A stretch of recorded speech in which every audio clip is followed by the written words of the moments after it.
Hi, Mary Beth. Hi, Michelle. It's good to see you. Thanks for saying yes to this conversation about grief and COVID-19. Thank you for having me. I was surprised and very honored that you asked me to do this. Well, you're actually the inspiration for it Am because I? we are friends Yeah. and have spent some time together and talked about COVID-19 and how it's affected your life and work, and had been thinking about doing a conversation series like this. And when I heard you talk about your experience, I was like, I have to talk to people now. And so you're actually the impetus for this. Cool. I'm Yeah. really glad that you decided to do this. I've been thinking about you know, um, everything is just like so crazy, and it's good that you're documenting in the moment because things are changing so rapidly. It's hard to kind of keep track of where we've been in the last month or so. So, It's chaotic for yeah. sure. So I would love for you to share some about who you are, what you do in the world, just a little bit about yourself. Okay. Um, I'm Mary Beth Bardin. I'm a medical speech language pathologist, among other things. I kind of came to that work through working with people with communication disorders, and that kind of unlocked this passion for me for kind of communicating with people in unconventional ways and helping them unlock their sort of true voice and express what they want and need to express. So um, that's a little bit about what I do. Mhm. And as I said, we're friends, so I know some about, just from listening to you, how COVID-19 has been affecting you and your life and your work. And I'm wondering if you'll share some about how your heart is feeling amidst all of the everything that's intertwined with COVID-19. Yeah. Um, gosh, it's you know this, but other people don't. That my husband and I live in an Airstream trailer. We recently decided to kind of take on this journey where we were going to travel the US, and I was going to take some travel assignments and be working as a speech therapist. And we were set to launch in May, which is not happening now, obviously. Um, and it's put a lot of things that were not necessarily certain, but it just put a lot of things up in the air for me professionally and for us with our lives. And so I think, I don't know, it's just I'm actually doing okay with it. We kind of signed up to live an uncertain life when we decided to do this, and so we have the flexibility to, you know, not do what we were set out to do. So right now I think we're just trying to ride stuff out. um you know, it's just funny, like week by week I find myself faced with decisions and making choices that I didn't expect to be making. So that's been pretty tough, actually. Um, I thinking about grief. I guess I should explain a little bit about where we are. We're in this like idyllic setting where it's so peaceful and quiet out here, and it's been really restorative to be here and be in nature. And then I would go to work and I would just be confronted with all that's going on. I worked in the hospital, so it was like just this weird dichotomy of what of of what's happening. And it felt very jarring. And I think a lot of people are experiencing this sort of roller coaster of stress and anxiety, and like feeling okay one minute and then feeling not okay. And I don't know, I think I have had to really sort of tune in to myself and try to listen to the voice that's inside tell me what choices I need to make to be safe and to keep other people safe. And it's not always the choice that I would have seen myself making. So it led me to quit my work in the hospital, which felt really hard to do because, I think one thing that I find really rewarding about my work is, being with people and, um, bearing witness to great suffering. And in the middle of a crisis, you, I felt the need to do that pretty strongly. And still get, I'm grieving not being able to do that. Mm-hmm. Mm-hmm. Yeah. In listening to you prior to this conversation, I know you were contemplating, do I stay and put myself at risk and others at risk because Mm-hmm.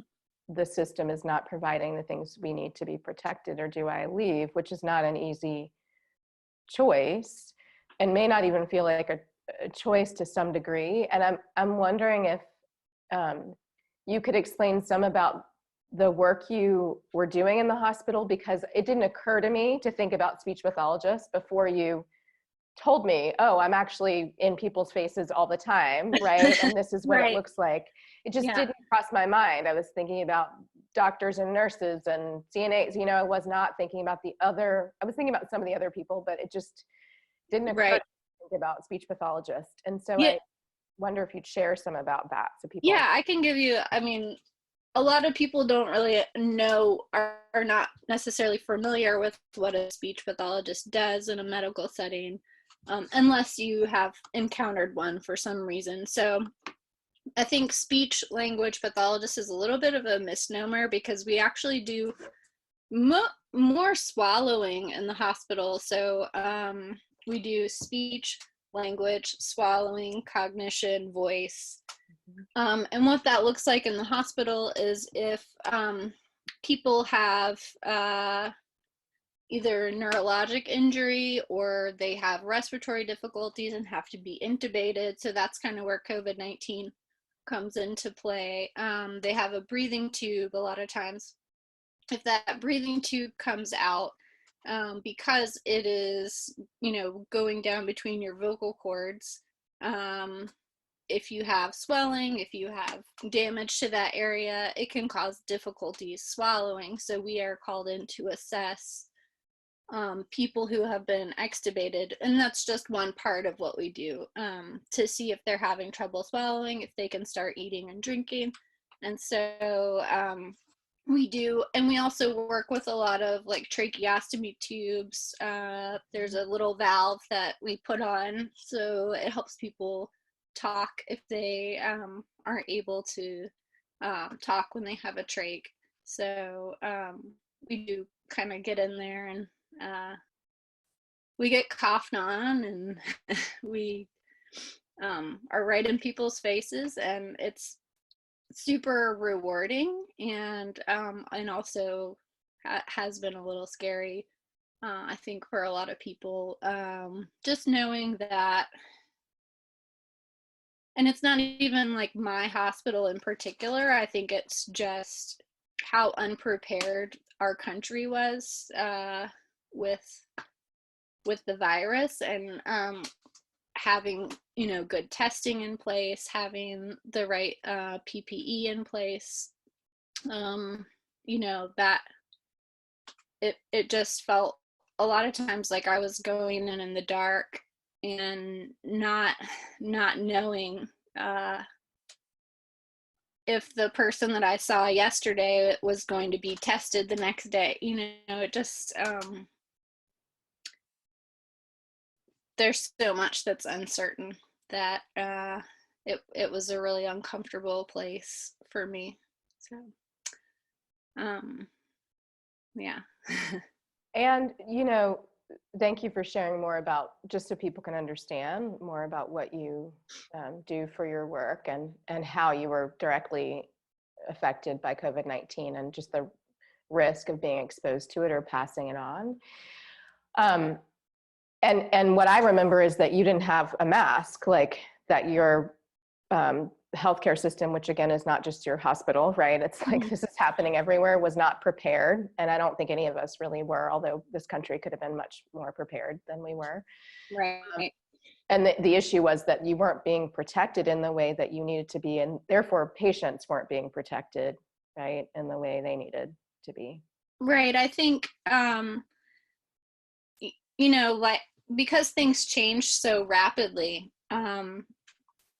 there was this feeling of like, shouldn't we have these things? And so while those things may have then later come into play, like they may have put that into place, for me, I was feeling like, what happens, before that? What if it's not available at the time that you need it? I did feel like, as our entire healthcare system, that we were not prepared for this. And then, I'm wondering, am I protecting myself? Am I protecting my family? Am I protecting the other patients that I see, because, I'm going place to place?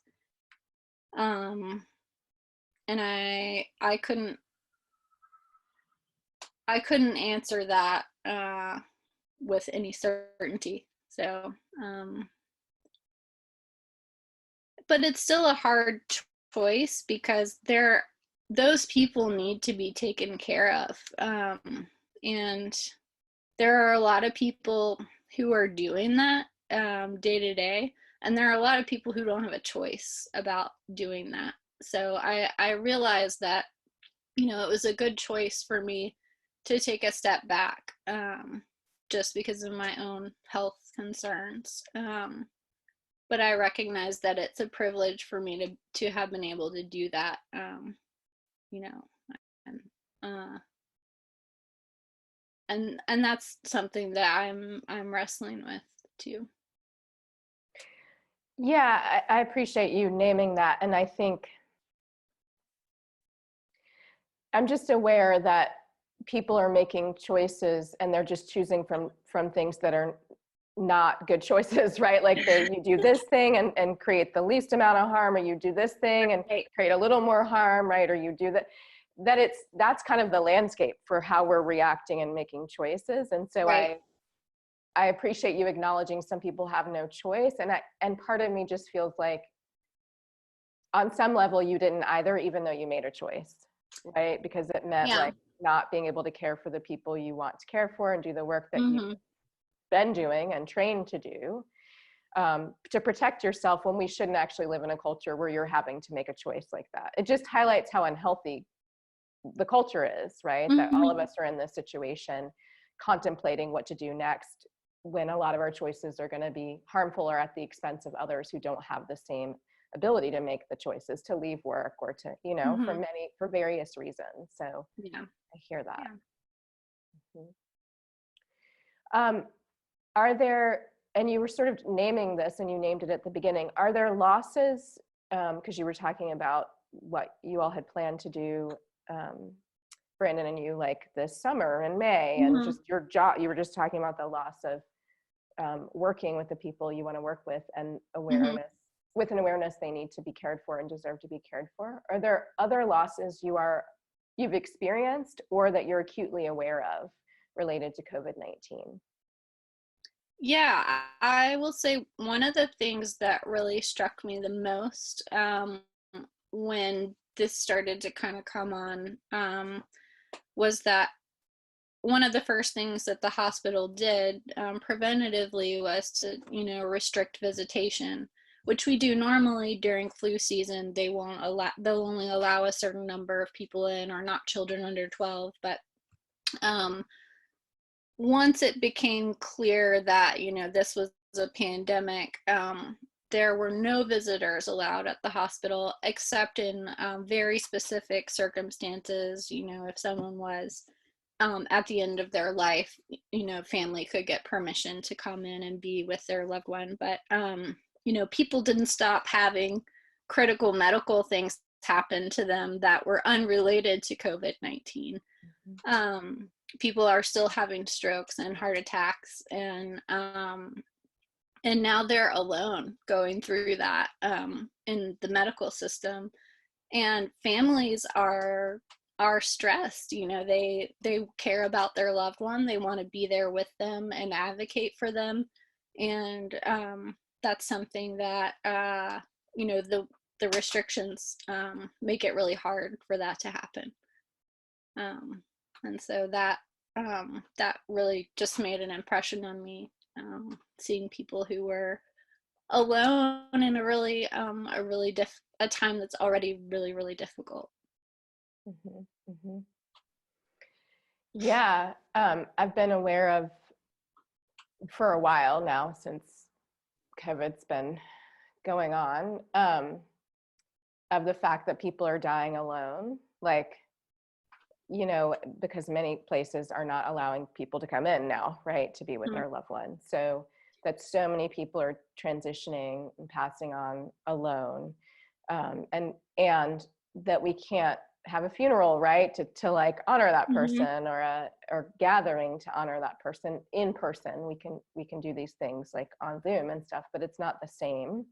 And so even the rituals that we might engage to honor someone's life and passing, we can't do those things now. And I just think that's really, I mean, obviously I've never been in a pandemic before, but there's so many, and some things are not new that are happening, and there's so many things that feel so new and odd, like someone dies and you can't have a funeral for them, right? Or people are contemplating whether to do that and risk harm to themselves and whomever would come to that funeral. So that's been on my heart too, to think about what it means for so many people to be dying alone, or with someone that is unknown to them, a nurse, someone who works in the hospital, right, with them, and just what that must be like.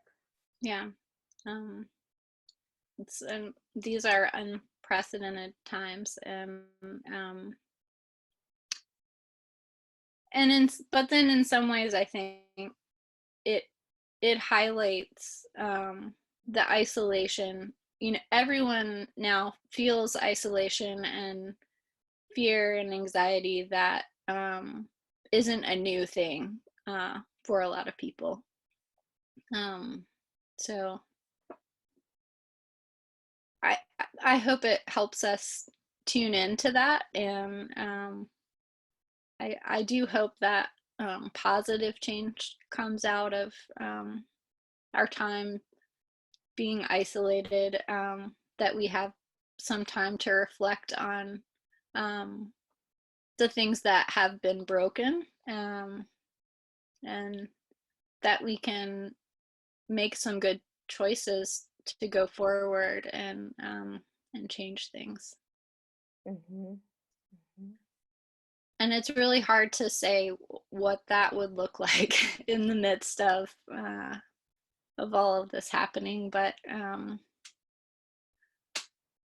that uncertainty, you know, I'm feeling that, and wondering, you know, what does need to change, and what is it that, you know, that I am supposed to do. But for right now, I mean, I think I'm just trying to listen and watch, and hope that becomes clear. Yeah, I was going to ask you, based on what you've just said, how this experience is changing you, like how it's, you may not have clarity about what it means around related to how you're going to show up, right, as a human on the planet in relationship with other sentient beings. And I wonder if there are things you are aware of that have shifted for you more energetically. You've named some, like, my work has shifted, right? Our plans have shifted. Are there other things, other ways that you feel like you've been transformed from listening, right? Or recognizing what COVID-19 has exposed or unearthed? Yeah.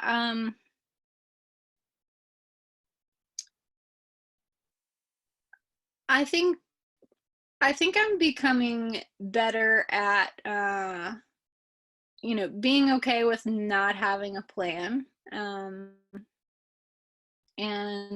and trusting, falling back on my instinct and intuition, more than just sort of allowing myself to plod forward and take the next logical step, because there really isn't a next logical step in all of this. And you know being more open and thinking outside of, questioning more, like, why am I doing this? Mm-hmm. um I'm just thinking a lot more. I think we all are. I think that that question that you just surfaced, why am I doing this? It's come up in some other spaces I've been in where we've been talking about COVID-19 and how we're not having the same experience of it based on our identities, and that there's an opportunity for all of us to say, why are we doing this? Or why is it this way, right? Mm-hmm. There are things that are being exposed to people that I may have been aware of, not all of it, right? That others may not have. And there are things that I'm like, what is going on? That's completely new. I didn't know that was happening. And so I Mm-hmm. just think there's, through awareness, there is an opportunity to question and ask why, which might lead us to then, what do we want to be? How do we want to be? How do we want to show up once we Mm-hmm. sort of understand how this, I mean, really the systems in place are doing what they were designed to do.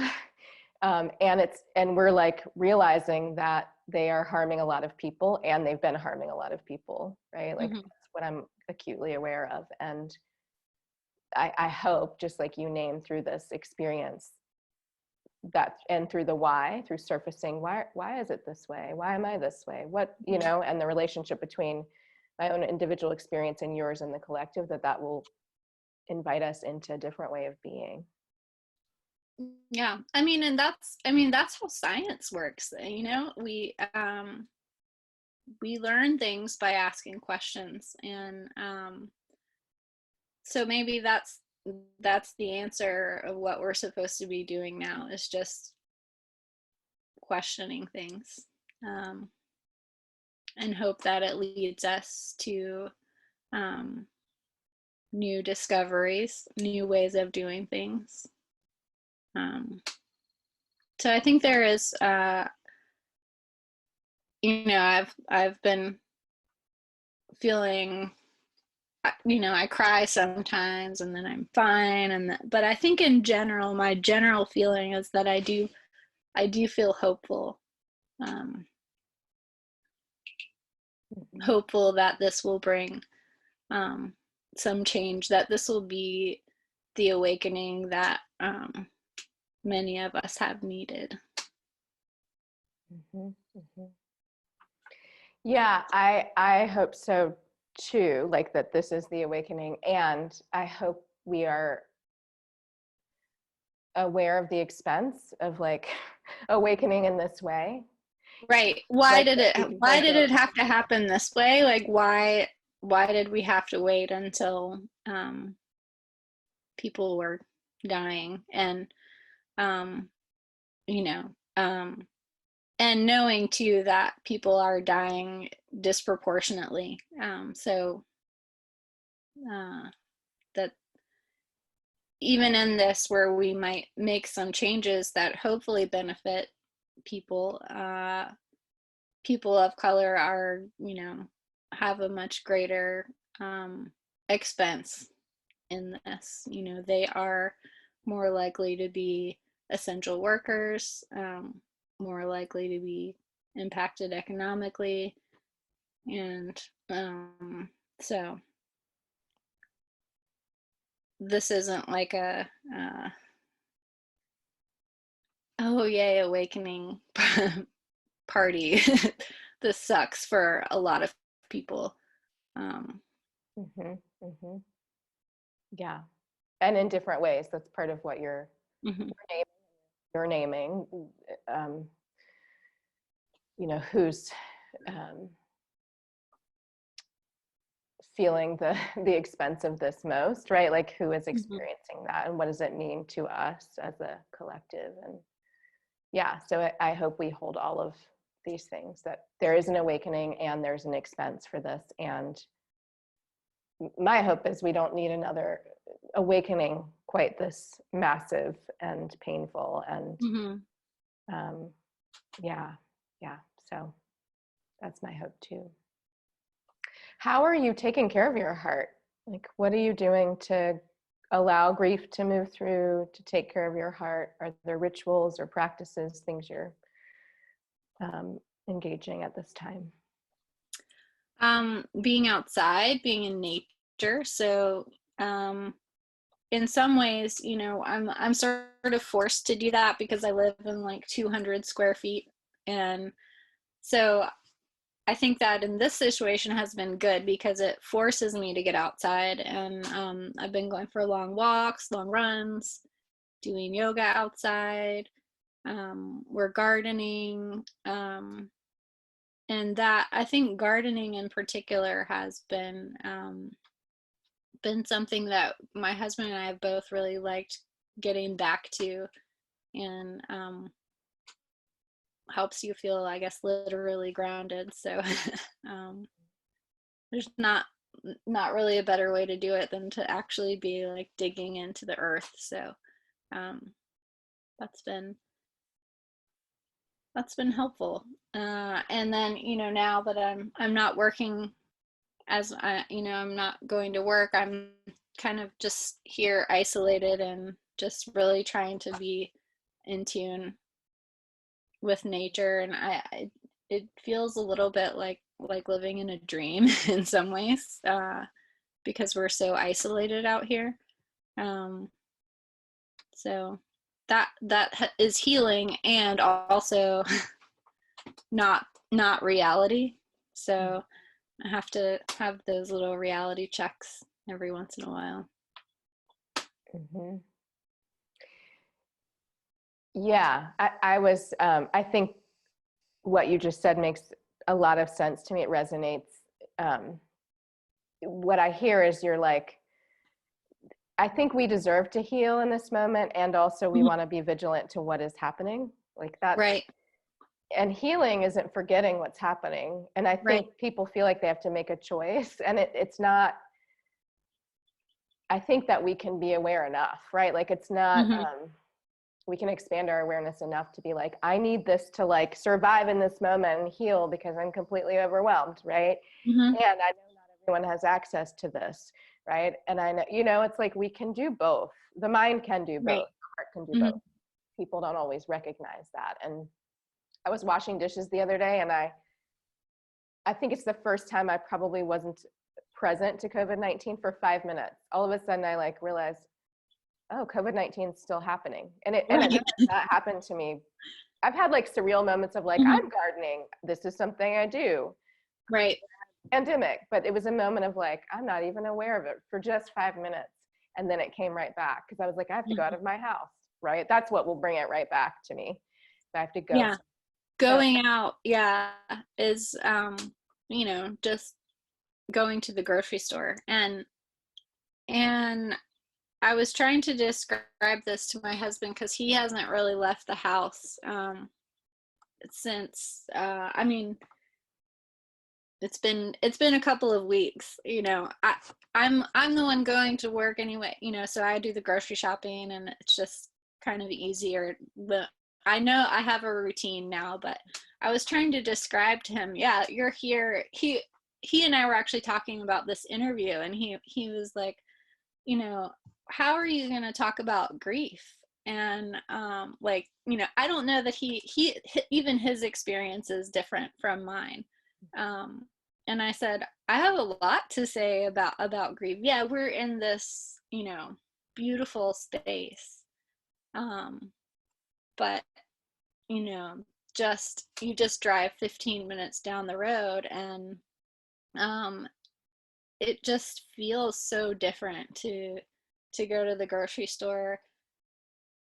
And it's not even like I can't even really name what it is that's stressful about it. I think it's just like when you pass another human, there's this tension and this fear that you are this other that is going to inflict something on them, or are they going to. And so we have this, it's like a breakdown of trust between strangers, and you know, like I said, some people may be feeling that all the time anyway before COVID-19, but some of us are really experiencing that now, for the uniquely. So Yeah, I think that's so important, the dynamic you just named. And because part of what's being challenged right now is our interconnectedness, and yet it's what we need to rely on to protect people by staying inside, right? Or only going out when we need to go out, or wearing the mask, or, you know, limiting the risk of exposing people to this. And I think those just feel, when we can't connect, right, by smiling at somebody in the grocery store because the mask is covering our mouth. You know, it's like, it's a different way of interacting.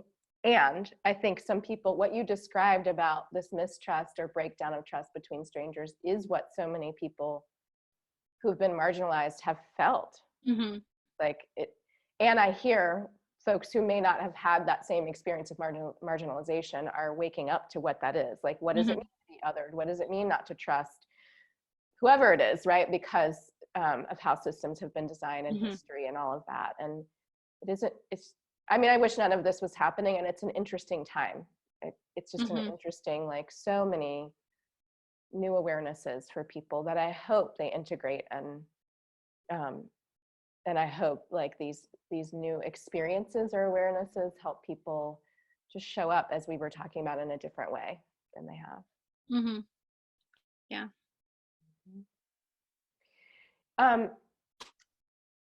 Is there anything else you want to name about grief and COVID-19, or any lessons you're learning from this experience of COVID-19, your experience of it?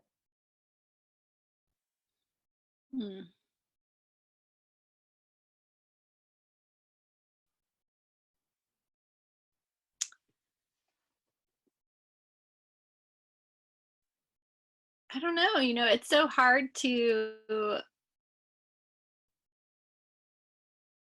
I think I'm what I'm trying to do, I've started blogging some and writing,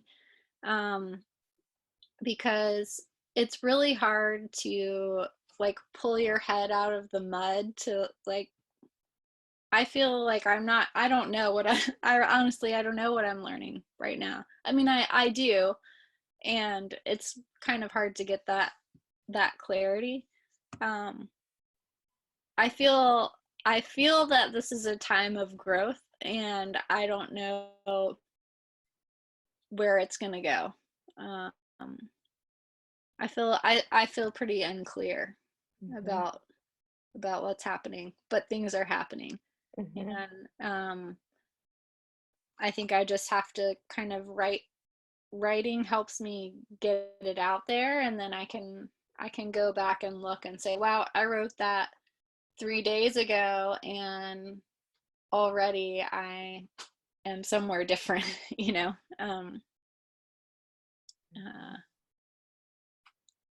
I do think that it is helping me decide, not even to decide, it automatically just helps me realize what is really important to me, like the things that I felt like were important, the things that I felt like, you know, define who I am, or, you know, my work, things like that. That has fallen away, and I mean, I feel sadness about that, but I also feel really clear that that's not who I am more than my work, and I'm more than these other pieces of life that are not with me right now. Um, and I have a lot to be grateful for. Mm-hmm. Mm-hmm. Um, I think I have one more question, which is why, since we've been talking about grief, and you're naming the ways in which you're acknowledging your grief and the tools you're using and how muddy this can feel, Mm-hmm. right? Just to be a human, and but especially a human at this moment in time. Mm-hmm. I'm wondering why you feel like, because we were talking about culture too shifting as Mm-hmm. well, and you're thinking about what is important to you. And I've heard a lot of people say that, like they're prioritizing and reconsidering what is important. Why do you feel like it's important for us to be talking about grief, like as a collective? Um, why might it be important for us to acknowledge that?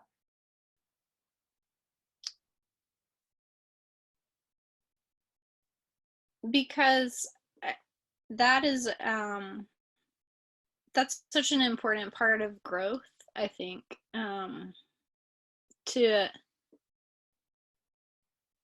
so much of where I have come from and the changes that I have made in my life have come from loss, and that I think the process of death of things helps you see where you want to go, and what matters, and helps us change,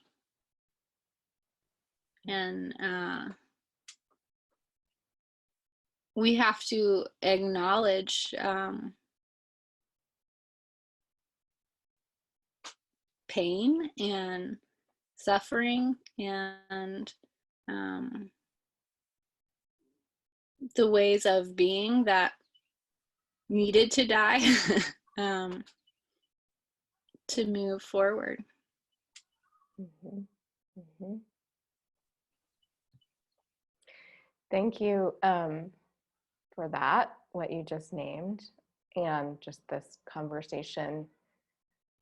And it makes me think of a theme that came up in the Healing and Community Summit that I did, that was January through March, and then ended in the middle of COVID-19. And then I decided to have these conversations to contextualize grief and the moment we're in. And the theme that people kept acknowledging is, it's similar to what you said about growth and what allows us to grow.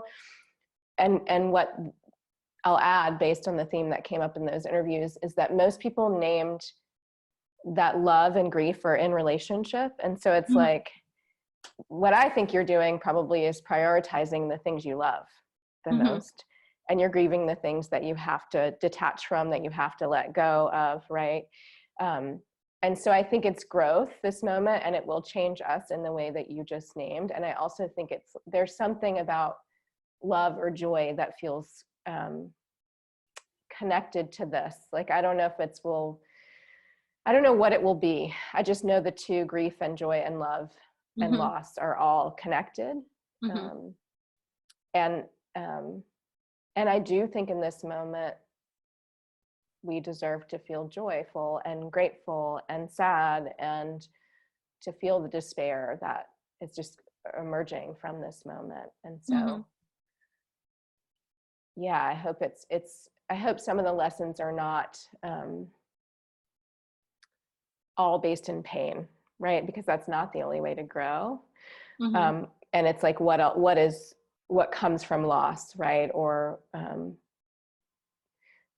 when we make space to grieve, are we acknowledging how much we loved something, right? Mm-hmm. Too. And usually we are individually. It's interesting to think about what we're doing as a collective, because we're not systemically, and we're not like clear about who we love. We're having to reckon with who we love as a culture and who we don't, right? Yeah. Who we care for and who we don't.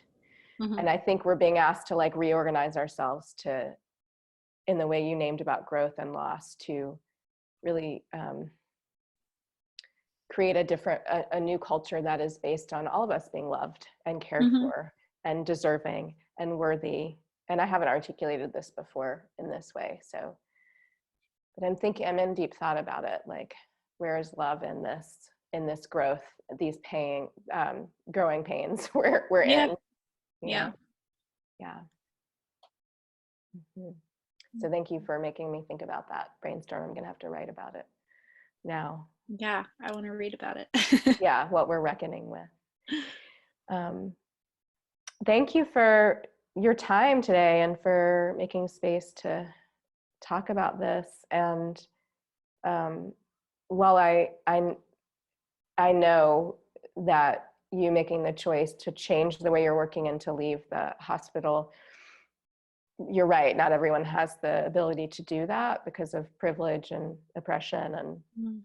who's an essential worker now, like and the essential workers are the people that have been least cared for in our culture too. Mhm. It's really interesting, this, even the language of like, you're essential. Well, actually people weren't before. Yeah. They were, but like culturally people didn't position them in that way. So I think I know it wasn't easy for you, and I've known you for a while, so I'm just Mhm. going to say that I think it was really brave to do that, Thank you. given that it didn't feel like a choice, right? Yeah. In the way we were talking about earlier. And I think I'm glad you talked about it, because I think it may give other folks permission to think about where they have agency.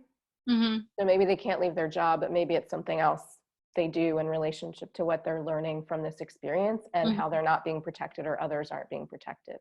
protected. Like, I think, yeah, I just think it's brave. And I think people will learn from that you made that choice that wasn't easy. Thank you for saying that. Mm-hmm. So thank you so much for being here. I love you dearly. I love you too, dearly. Thank you. Thank you so much.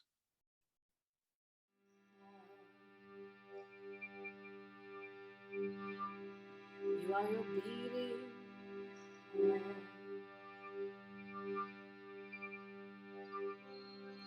ready cracked open wide.